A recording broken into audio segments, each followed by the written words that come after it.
What's going on, everybody? Welcome back to the channel. We are going to be starting off my Fast and Furious review series leading up to Fast X in May. Every single Friday, I'm going to be talking about each one of the Fast and Furious movies leading up to May 19th. I am a little bit backed up on the first two, but I will be getting caught up. That way, by Friday, we can start with Tokyo Drift and then move along up until May 12th, where it's going to be culminating with F9.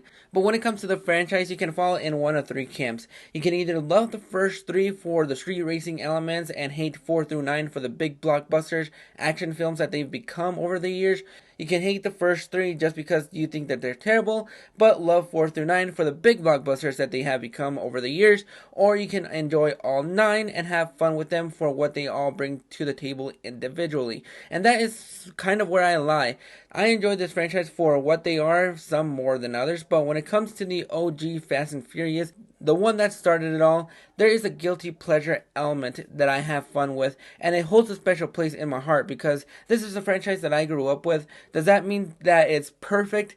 Absolutely not, but there are a lot of fun, enjoyable moments that for me still hold up. This is the beginning of a 20-year franchise. Who knew that it was going to be going on for this long?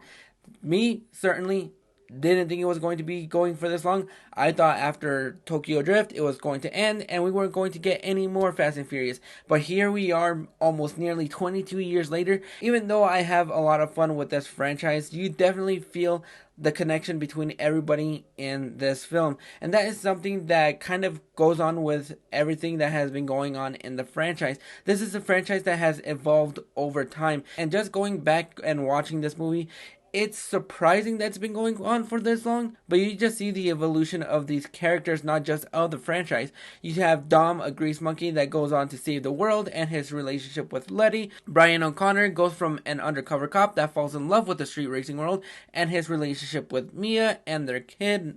But I'm not blindsided that this is a ripoff of Point Break. At the time that when I first saw this movie, I didn't know what Point Break was, to be fair.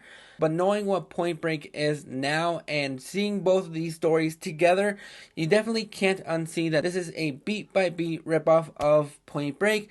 But I still have fun with this movie, even with that still in mind. There are things about this movie that I really enjoy. Some of the dialogue in this movie is a little bit cringy. There are a couple of lines of dialogue in this film that definitely would not pass for today. If you've seen it recently, you know what line I'm talking about. Yeah, the dialogue is very cringy and the performances are not the best. But this was a homegrown saga to one degree or another for being somewhat original. But there is a fun aspect to this movie, especially when you have the street racing elements and when they go super speed with the NOS. I think those effects still hold up today. I think they look a lot of fun, and I have a lot of fun with the street racing elements. That's why I personally enjoy this movie more than most. But you feel the chemistry between Dom and Brian in this movie. Yeah, it's a little bit rocky when it first starts, but even though you feel the betrayal at the end, I know it's been memed to death with the whole franchise revolving around family, but that's what grounds this movie together. It's one of those franchises that my parents are able to get into and have fun. They do some cool enough things like the cars going super speed with the NOS and the racing. Those are fun to see, but it's one of those movies where you either have fun with it or just absolutely hate it. This movie definitely is out of date for most of the elements. Some of the music in this movie you definitely feel are very early 2000s. But I still have a lot of fun with this movie because it brings a smile to my face every single time. And I am a sucker for early 2000 movies. That is why I enjoy this movie and kind of wish we saw a little bit more, not early 2000 movies, but aspects of those that are really fun to see without making it feel like it was written back in the early 2000s and just made a couple of years ago. But overall, I'm going to go ahead and give the Fast and the Furious a 7 out of 10. It's definitely not one of the best films in the franchise, but it definitely has that nostalgic and that you feel when you watch this movie. If you grew up watching this movie, you definitely have those nostalgic feels. But other than that, you can definitely see and feel the Point Break isms of this movie. But those are my thoughts on the Fast and the Furious. What are your guys' thoughts? Which camp do you guys lie on? Do you guys hate the first three and love the rest?